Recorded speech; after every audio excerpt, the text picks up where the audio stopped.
We had him skinning Christians alive. He set fire to Rome and then said, hey, the Christians did it, when everyone knew, no, it's you, we saw you. He was just crazy.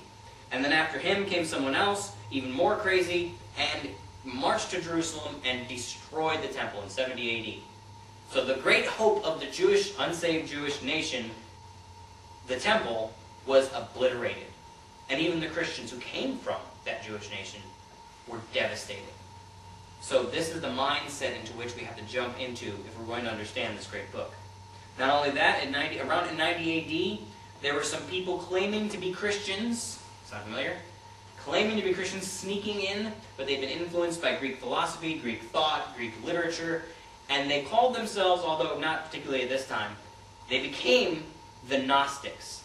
Gnostic for the Greek word gnosis, which is a kind of an experience. It's not knowledge, it's experiential knowledge. So they claim to be Gnostics, and what they would believe, what they would say is that one of the things is that matter is evil, physical is evil, and the spiritual is good. And they started teaching that Christ could not have been man. He could be God. They were fine with God, which is kind of interesting, because nowadays, what is the big debate? The big debate is whether Christ was God or not. In the early church, we already know that he's definitely God. The problem is he really man? So we have this issue. And so once again, this gives us a little bit of a bigger picture in the context of what's going on. There's a lot of this going on, and there's a lot of people teaching these false things and leading a lot of good Christians astray. Lots of dangerous times coming in 90 AD. The audience, we cannot be dogmatic about. I researched as best as I could. I looked into all kinds of commentaries. I pored over different things. The best bet we have is it's the Ephesian church, because tradition says that after Timothy passed away, John the Apostle stepped up as the elder of that church. But once again, we can't be decisive, we can't be over-decisive, we can't be conclusive or dogmatic about it.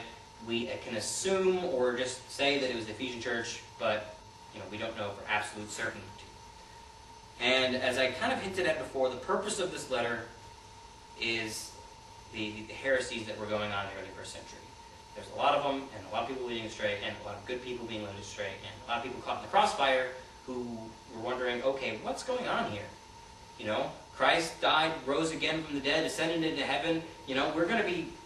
We should be leading the victory march here, but instead, all these false people are coming in and leading all these good people astray. So, what's going on? How do we decide? How can we discern who's good, who's bad, who should be kicked out, who should stay? So, with all that being said, and all that out of the way, let's go on to the book itself, and the verse itself. We're going to be, of course, in chapter 1, verse 1. John writes, "That which was from the beginning, which we have heard, which we have seen with our eyes, which we have looked upon, and our hands have handled of the word of life." There's a lot of loaded terminology here for what seems to be a very straightforward thing. Now you look at the very first phrase, "that which was from the beginning." It seems pretty simple. Well, what is the beginning? What are they talking about here? Some commentators will say, well, this is talking about the beginning of Jesus' ministry, when he started first preaching the gospel. Some commentators will say, no, this is talking about the beginning. And it's talking about Christ himself. I tend to lean, and I think the evidence is far more persuasive in saying that it's the beginning. This is talking about Christ himself, that which was from the beginning. And I must say this because if you look at 1 John chapter 1, verse 1, and then you go, and turn with me, if you will, actually, to the Gospel of John, chapter 1, verse 1. It almost, it's not word for word verbatim, but it's very similar in what it's talking about. It says, "In the beginning was the Word, and the Word was with God, and the Word was God." And now, if you'll turn with me as well to Genesis chapter 1, verse 1. Very first verse of the whole Bible. "In the beginning, God created the heaven and the earth."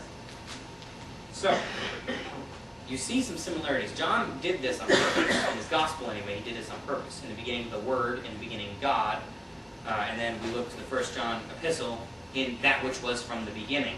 So I think there's far more evidence, just looking at the textual evidence and the parallel passages, there's more evidence to assume that that which was from the beginning is Christ himself, the Word, the Logos, which means the Word, or the source, or the knowledge. Some people say the logic. One professor actually calls him the intelligence. He's a big intelligence design guy, so the intelligence is his big thing. So, since this is a ready parallel, I think the beginning is Christ himself. And then especially when you consider what's following. That which was from the beginning, which we have heard. Now, is he talking about the gospel here? Is he talking about Christ? What are we talking about here? He's talking about hearing the teachings, parables, sayings, and other things of Christ himself. He's saying, this is who we were listening to. And there's two statements here that he's making, even in such a tiny little thing, 4 words. He's saying 2 big, huge statements. Pay very close attention to these statements. Statement number 1, we heard him. We didn't hear about him from Joe down the street. We were there.